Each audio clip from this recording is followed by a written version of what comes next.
Bonjour à tous, j'espère que vous allez bien. Bah écoutez, là je vous fais une petite vidéo sur la vidéo que je vous avais faite la dernière fois où j'avais planté dans la serre froide. Donc là je vais vous montrer la température.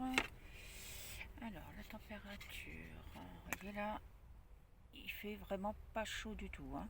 Là on a un 2 4, on a 6 degrés là dans la serre. Et donc j'avais planté le 10 novembre, hein. Voilà, donc là je vais vous montrer. Donc ici c'était les zones rouges que j'avais plantées. Et vous voyez, ça a poussé. On voit les petites pousses, hein. Voilà. Vous voyez. Et quasiment tous ont germé, hein. Quasiment tous. Je vois. Alors il y a un chat qui est passé aussi, qui est passé ici. Il a fait un petit peu de dégâts. Donc je pense qu'il n'a pas poussé. C'est dû à ce petit coquin. Voilà. Donc ça c'était les zones rouges. Qu'est-ce qu'on avait planté d'autre? Oui, donc là il n'y avait rien. Donc là il n'y a rien, c'est normal. Et là on avait l'ail. Et vous voyez, ça pousse très bien. Voilà. Ensuite, on avait un bac à côté, mais là c'était. Je vais y arriver parce qu'il faut que je vous enlève les bouteilles. C'est pas très esthétique, on va dire, hein, mais c'est nécessaire, il faut que ça protège. Bah, vous voyez, je mets des bouteilles de plastique recyclées dessus pour protéger comme une petite serre. Et on voit que les plaques pour l'instant elles tiennent le choc. J'en ai deux autres derrière, j'en ai une là qui a un petit peu poussé et là qui a un tout petit poussé. Et ensuite nous avons à côté les fèves qui elles ont très bien poussé également, donc ça me fait plaisir. Donc là on espère avoir des fèves. Normalement c'est vers le, si je ne me trompe pas, c'est vers le printemps, si je ne dis pas de bêtises. Donc il y avait ce bac là et on avait ce bac là aussi. Et toutes les fèves ont germé. J'en ai aussi dehors, hein. Mais c'est vrai que l'année dernière j'en avais mis dehors. Et là avec le grand froid qu'il y avait eu l'année dernière, il y avait eu un grand froid, un fort gel. Elles n'avaient pas tenu. Alors que l'année d'avant par contre elles avaient tenu. Et j'avais eu des fèves. Donc là, je fais une tentative dedans, dehors. Alors pas dehors planté dans le jardin parce que comme il y a un arbre à couper, là, je n'ai pas pu le faire. Et puis là, je vais un petit peu travailler la terre. Enfin, je vous montrerai ça. Ce sera intéressant à voir. Comprendrez pourquoi quand je vous ferai les vidéos. Voilà, donc écoutez, je vous propose de passer à côté. Je vais vous montrer les poivrons qui tiennent le choc pour l'instant.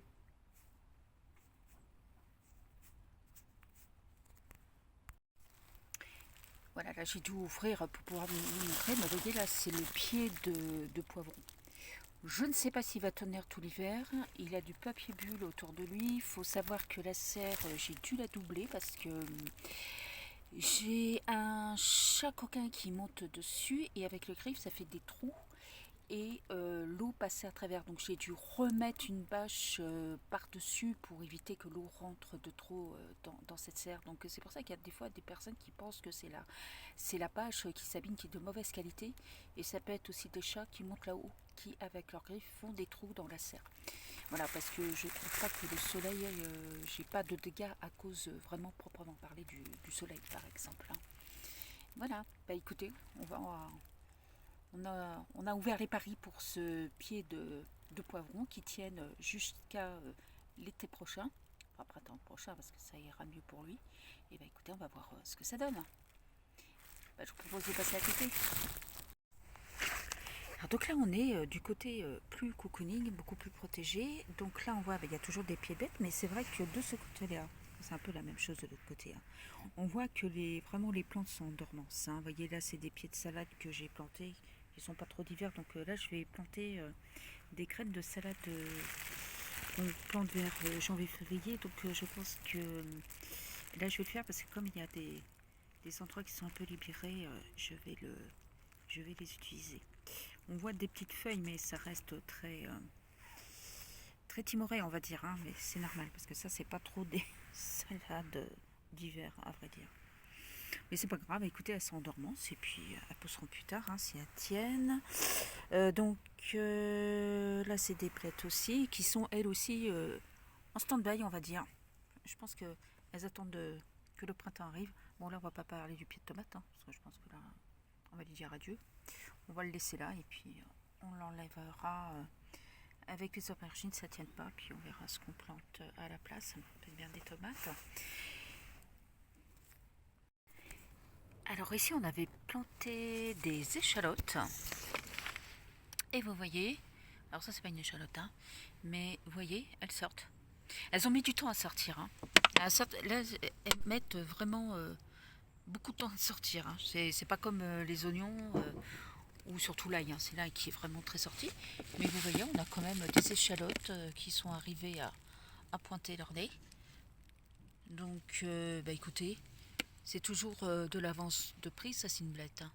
Un petit pied de blette, c'est pareil, il est en dormance. Mais vous voyez, là, j'en vois...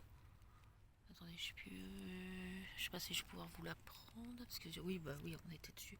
Voilà, vous voyez, là, il y a une autre échalote là, qui est là. Ce qui est intéressant ici, effectivement, c'est qu'on prend de l'avance par rapport à la saison. Donc, ce qu'on pourra, c'est que ben là, on aura des échalotes en avance et on en replantera au printemps. Mais vous voyez, même s'il fait froid, ça arrive à germer. Pas toutes, hein, mais c'est très lent, hein, mais c'est normal. Bon, après, il ne faudrait pas qu'il y ait un gros gel. Hein. Maintenant, là, je suis de l'autre côté. Là, c'était un petit bac où j'avais planté des graines de navets. Je me suis dit, bon, je vais les planter, puis je verrai si ça pousse pas. Bah, vous voyez, ça a poussé, ça a germé. Donc, peut-être qu'il serait intéressant, parce que là, c'est vrai que ça a quand même filé. Hein. Donc, est-ce qu'il serait intéressant de le... Soit ce sera des petites pousses à manger comme ça, je pense plus. Parce que là, c'est vrai que ça a filé. Donc, je pense pas que ça serait intéressant de les garder telles quelles. Bon, c'était un vieux paquet, hein, donc... Et donc ici, maintenant, on a les pousses de carottes qui sont tout à fait très bien sorties. Que ce soit dans les deux sacs. Là, j'en ai là et j'en ai là. Elles ont germé. Et pour l'instant, bah, le froid, ça n'a pas l'air de trop leur poser un problème. J'ai pas vraiment de voile d'hivernage mis dessus, à part la serre qui est dessus, qui est un peu protégée. Mais pour l'instant, c'est là. Il y a quand même une résistance au froid de ces plantes-là. Et puis une germinisation, hein, comme je vous rappelle, j'ai mis les graines, c'était le 10 novembre. Alors là, c'est les épinards que j'avais plantés là aussi. Et vous voyez, tous ils ont germé, tous. Par contre, ça file un peu effectivement parce que ils n'ont pas la lumière par-dessus, ils ont la lumière par-dessous. Mais là, si vous voulez, le but c'est manger des petites feuilles, voilà. C'est gentil, hein, c'est pas avoir des énormes épinards. Donc, bah écoutez, on va les laisser pousser, puis on voit ce que ça donne. Hein. Là, ça peut faire des petites. Vous voyez, on coupe des petites pousses, on le met dans son potage ou dans ses salades. Bon, on va attendre quand même que ça pousse un peu plus, mais je les vois quand même pousser pas mal. Hein. C'est vrai que les épinards sont un peu plus résistants, on va dire, au froid. Par contre, à côté, vous voyez, j'avais planté des. Enfin, planté, non. J'avais mis des graines de salade et ça n'a pas du tout pris. Donc là, on a eu, je pense ici, une fonte de semis, ce qu'on appelle la fonte de semis, effectivement, parce qu'il y a quand même une humidité qui est quand même importante, hein, qu'on veuille ou non. Et donc ici, là, je vous montre, c'est les semis de poireaux. Et vous voyez, c'est sorti, mais c'est pas très bien sorti. C'est un peu biscornu le truc. Hein. Il y a des trucs qui vont un petit peu dans tous les sens, c'est pas bien droit tout ça. Bon, il y en a quelques-uns qui sont droits. Donc, bah écoutez, on va voir ce que ça donne. Hein. Si déjà il y a quelques poireaux qui sortent et qui restent au droit et qui poussent, c'est toujours ça. Alors là, c'est très, on va dire, on sent bien que là, les poireaux sont plus en difficulté là à pousser. Hein. Ils sont pas aussi vivaces dans la pousse que les carottes ou les épinards. Voilà. Bah écoutez, on va voir, on verra ce que ça donne. Et là, je suis où j'avais mis des patates, mais là, les patates, bah, à part un champignon, les patates pour l'instant n'ont pas germé, ce qui est un peu, enfin, il y avait des germes. Je l'avais testé, je les ai mis dedans. Écoutez, on va voir si au bout d'un moment ça y arrive, mais vu le froid. Mais voyez là, c'est la petite pousse d'une pomme de terre que j'avais mis là. Je me suis dit, tiens, je vais mettre là, je vais pas la laisser. Vous voyez, j'allais pas la jeter quoi. Bah, voyez, pour l'instant, elle tient le choc, hein, malgré le froid. Elle est toujours là. Et puis là, je crois que c'est des pousses de carottes qui doivent avoir des graines qui ont atterri là. Bah écoutez, hein, on verra ce que ça donne.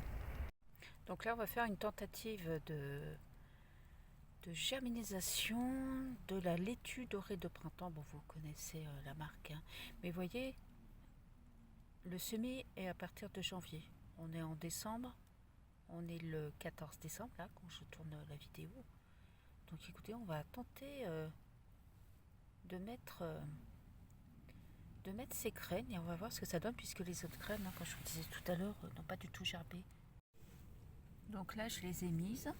Je vais recouvrir un petit peu de terre fine. Et puis, bah écoutez, on verra si ça arrive à germer.